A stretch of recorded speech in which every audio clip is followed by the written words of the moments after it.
Hey guys, welcome back. I hope you're having an amazing day. Let's get right into the stories. The first one is an entitled People Story. I've been working as part of the maintenance crew at this office building downtown for over 15 years now. It's not glamorous work by any means. Mostly just fixing leaky faucets, jammed copiers, wonky AC units, and whatever else breaks in a busy office environment. But it's honest work, and I enjoy the banter with all the office workers we've gotten to know over the years. The building had been managed by this real stand-up guy named Tom for ages. Tom was fair and reasonable, and always had our back when it came to supply orders and budget approvals from the higher-ups. All that changed when Tom retired last year. His replacement was an absolute nightmare, the quintessential Karen type. Let's call her Janice. Right from the start, Janice made it clear she intended to whip us into shape. She scrutinized every repair request and supply order, denying even the most basic necessities like new mop heads and light bulbs. She accused us of wasting company money if we dared order anything beyond absolute bare minimums. Janice also started monitoring our lunch breaks, yelling if we were 5 minutes late back from the cafeteria. She even suggested we start punching time cards to increase accountability. Us maintenance guys were steaming mad but trying to keep our cool. The final straw came when Janice called a mandatory early Friday morning meeting for the maintenance crew before we were scheduled to start our normal shift. We begrudgingly shuffled into the conference room, bleary-eyed and clutching our coffee. As soon as we sat down, Janice slapped a stack of papers on the table. "It has come to the company's attention that you so-called maintenance men have been taking advantage of your roles here," she sneered. "In reviewing your files closely, I discovered none of you have adequate qualifications or certifications for building maintenance." We looked at each other, confused. Most of us had picked up our skills on the job over many years. Certifications were never a priority before. Janice continued her condescending rant. "Furthermore, your work orders continue to show sloppy, subpar work. The incompetence on display here is unacceptable for a Class A office building. As such, effective immediately, your employment has been terminated." Our jaws dropped as she slid the termination notices across the table with a self-satisfied smirk. "Please collect your personal items and vacate the premises within the hour. Security will escort anyone who fails to comply promptly." We were shell-shocked and outraged. Sure, we grumbled about the job, but were always diligent when it came to actual repairs. We took pride in keeping the building running smoothly. As we numbly gathered our things under the watchful eyes of security, the injustice of it all burned within us. How could she fire us without cause like that? My buddy Pete was especially incensed. "I've had it with that uppity witch barking orders and dumping on us working stiffs," he fumed. "Isn't her precious corner office upstairs heated and cooled by the AC units we maintain? Don't her fancy executive toilets flush thanks to the plumbing we keep running?" The more we talked, the angrier we felt. Janice had no right to kick us to the curb after so many loyal years of service. But what could we do? She was the manager, and we were just the maintenance guys. After a few beers, Pete suddenly sat up straight, his eyes blazing with excitement. "Fellas, I just remembered something big that could turn this whole situation around." Back when the building had first been converted into offices 15 years ago, Pete had been part of the original retrofitting crew. He recalled they were sent paychecks from some warehouse company that had owned the building previously. "That warehouse company still owns this place, not the office corporation," Pete exclaimed. "I bet that Janice has been running her little kingdom here thinking she's queen of the castle, but she ain't." I felt a spark of hope ignite within me. "You're absolutely right. I just looked up the property records, and ownership never changed hands from the warehouse company. We need to pay them a visit." The very next morning, we showed up unannounced at the warehouse company's headquarters downtown. The senior executives were bewildered to have a group of angry maintenance guys turn up demanding answers about an office building they hadn't paid attention to in years. After reviewing their dusty old files, one executive chuckled wryly. "You gentlemen are completely right. We do still own that building. We leased it over to the office company years back and have just been collecting rent payments monthly ever since. Not once have we checked up on the property or even set foot inside." Armed with this bombshell revelation, we marched straight back to the office building and barged right into Janice's plush corner office. Her smug smile vanished instantly. "How did you get back in the building? I strictly forbid security from allowing trespassing from former employees." Cut the crap, Janice, I said forcefully. We just had a nice chat with the actual owners of this building. The warehouse company you've been padding your paychecks with rent money from all these years. Janice went pale. We had caught her red-handed. Pete slid the property records across her desk. By our estimation, you owe us 15 years of back pay, seeing as we've been doing maintenance without proper compensation or benefits. Janice's eyes went wide with alarm. She seemed to shrink from her imposing managerial persona into a meek and apologetic subordinate. Gentlemen, surely we can discuss this matter in a reasonable manner, she implored. We crossed our arms sternly. Oh, we plan to discuss this very thoroughly once our lawyers finalize the lawsuit against you and this company for wrongful termination. Enjoy your corner office while you still can, Janice sputtered in protest, but she knew she had lost all leverage with the truth now exposed. Within days, she was not so gently encouraged to resign by her superiors, several of whom also got fired or demoted. The office company was forced to settle our lawsuit with a massive payout equal to many years of missed wages. They also agreed to reinstate us as maintenance crew under the warehouse company's ownership. The warehouse company executives, delighted to have rediscovered this lucrative revenue stream, brought us on board with generous salaries and benefits. After so many years of neglect, they were eager to have us fully modernize and upgrade their building.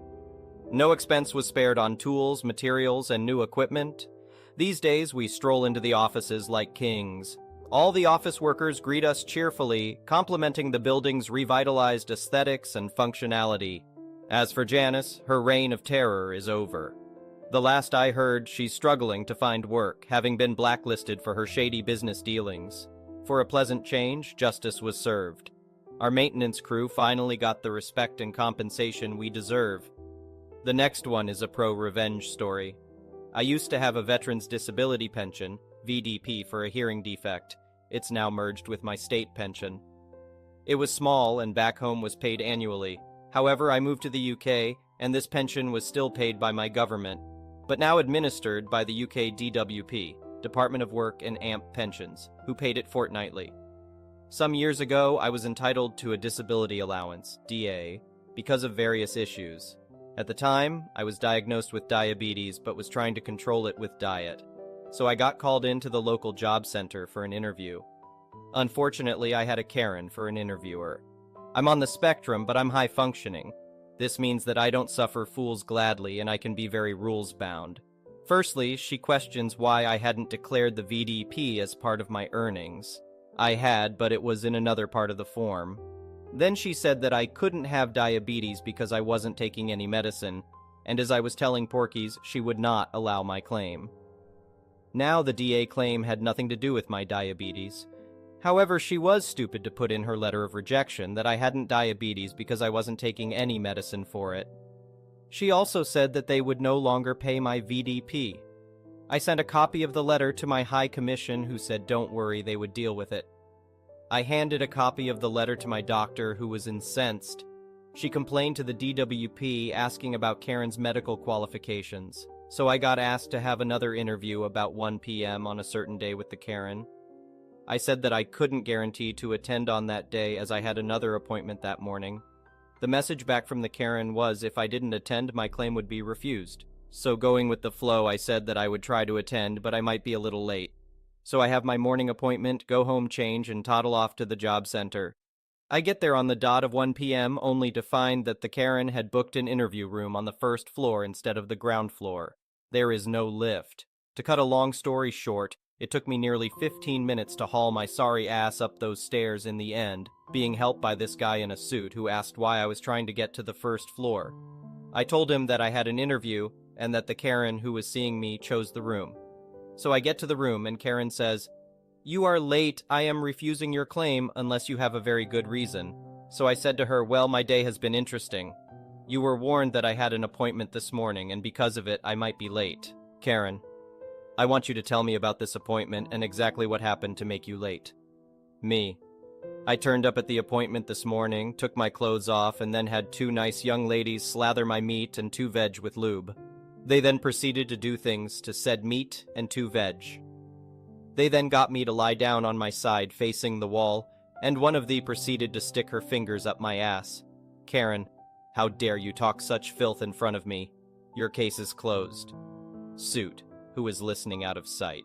Excuse me, Karen, but you did ask him to tell you about his appointment and exactly what happened to make him late. Suit to me. How did your prostate examination go? Me. More tests, unfortunately. Suit. And was that the reason you were late? Me. No, the stupid idiot was being vindictive and interviewed me on this floor instead of the ground floor. She knew my claim was because I had breathing problems and couldn't climb stairs. I think she would have claimed that as I made it to the first floor, I was lying and refused the claim. Suit. I think you are right. Suit to Karen. You will approve his DLA claim as I had to help him up the stairs, and based on my observations he qualifies, and you and your manager will report to me tomorrow at 9 a.m. in my office to explain your actions. If you are late, you will be terminated. Karen, very white-faced. Yes, sir. Turns out he was an area director that the DWP had sent in to investigate the high level of complaints about that job center. It also turns out that a complaint from a high commissioner about breaching an international agreement is a big deal for the DWP. Who knew? The next one is a petty revenge story. We recently bought a new cat tower. We have 5 cats who play hard, and the old tower was definitely showing use. The cats had torn up the carpet and sisal, vomited in one of the cubes, and decapitated the hanging mouse whose name is Earl, because why not? We set up the new tower, and after asking our friends, couldn't find anyone who wanted it. So we took it out to the curb to get rid of it. Large trash pickup was coming up, so we figured if anyone wanted it, they would have plenty of time to grab it before trash pickup. In our neighborhood, as long as the item is not on the curb for more than a week, you won't get cited for having trash in your yard. No big deal, right? Oh no, it's a big deal because Karen and Kevin have decided they want the tower. I work from home, but my office is in the back of my house. We have a Ring camera, and around 10 a.m. one morning the doorbell rings. I am in a meeting with my boss, so I check the app, see that I don't know who these people, Kevin and Karen, are, and go back to my meeting. About 45 minutes later, the doorbell rings again. Now I'm out of my meeting, and since I'm expecting packages, I check the app, see that it's the delivery guy, and then head out front to grab my packages off the porch. I hear the notification going off on my phone as I'm opening the door, and there stand Kevin and Karen with my packages in the cat tower. Kevin is holding my packages. Me, can I help you? Kevin, we are interested in the cat tower. Me, go for it. It's been left out for large trash. You can have it. May I have my packages, please? Karen, the carpet and the sisal on the tower are torn. I'm going to need you to fix that before we take the tower, and there is vomit on it. That needs to be cleaned as well. Me, I'm not going to fix anything on the tower. We are throwing it away. If you want the tower, take the tower. If not, it will be picked up later this week with large trash. Now, may I please have my packages? Kevin, obviously realizing I'm not concerned at all about the state of the cat tower. Well, we still want the cat tower. I'm just going to leave it on your porch, and we will come back with our truck this weekend and pick it up. He is still holding my damn packages.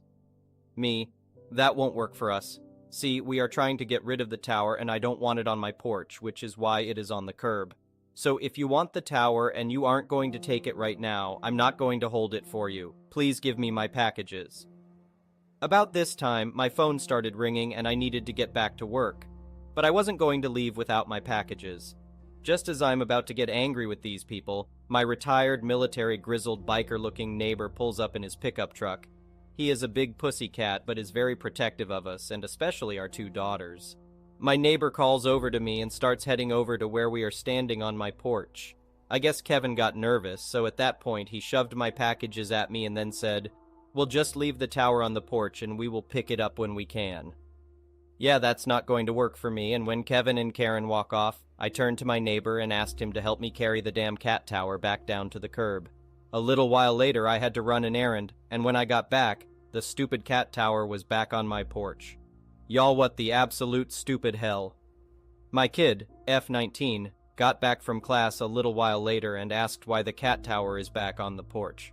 I told her the story. She rolled her eyes and groaned, and I went back to work. About 30 minutes later, she came into my office laughing. Me, what did you do?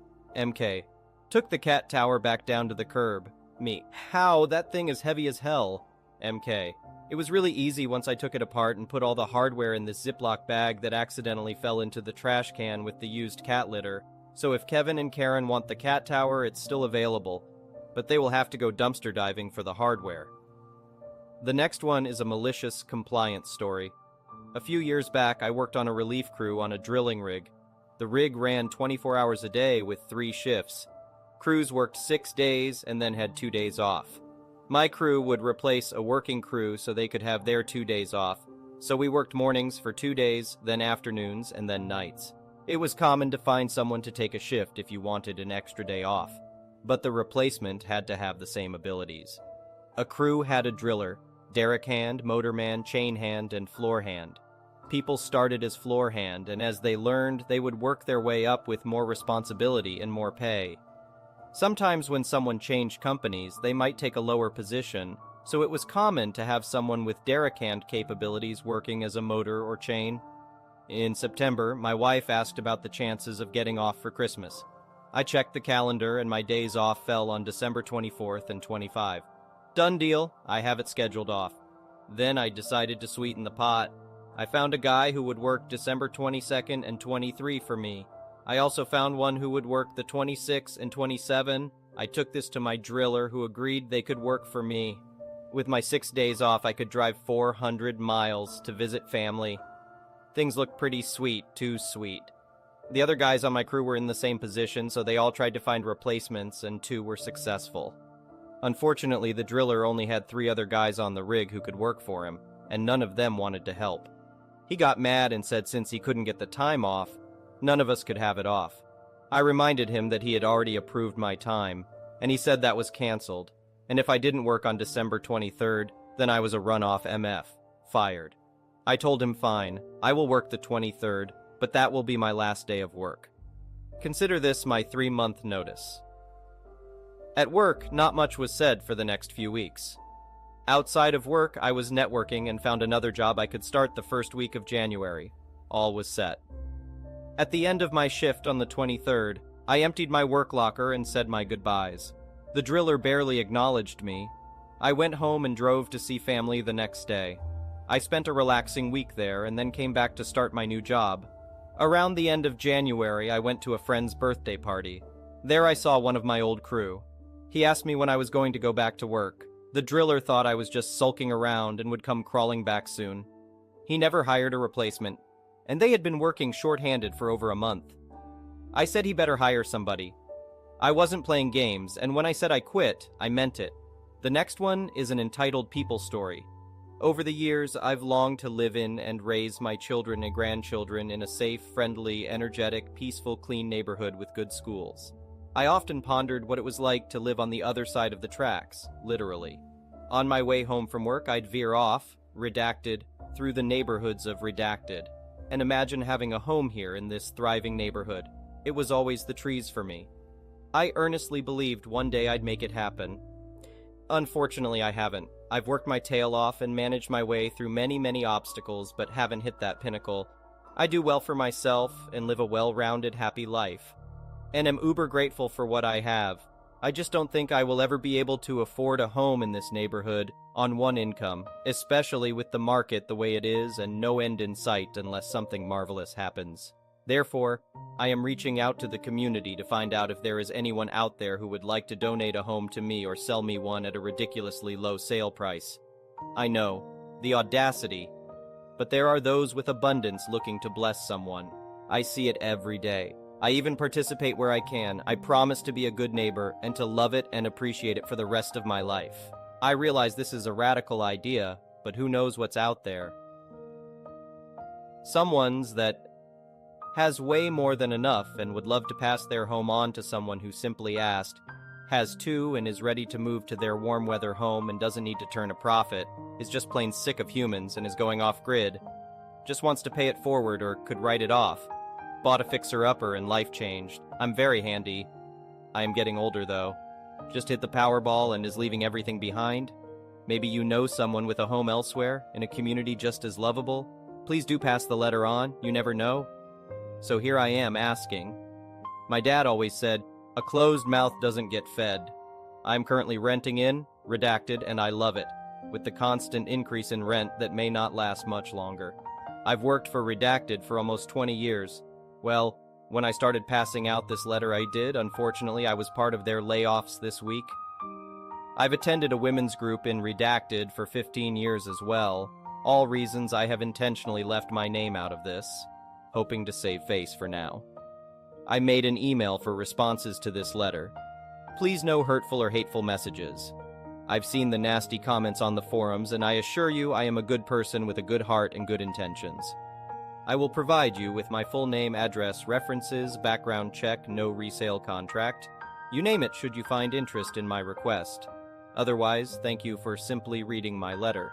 So long for now. Turns out there are approximately 15,000 homes in Redacted, so I have a lot of work to do. Thank you for watching. I would really appreciate it if you could like the video and subscribe to our channel if you haven't already. We'll see you again tomorrow.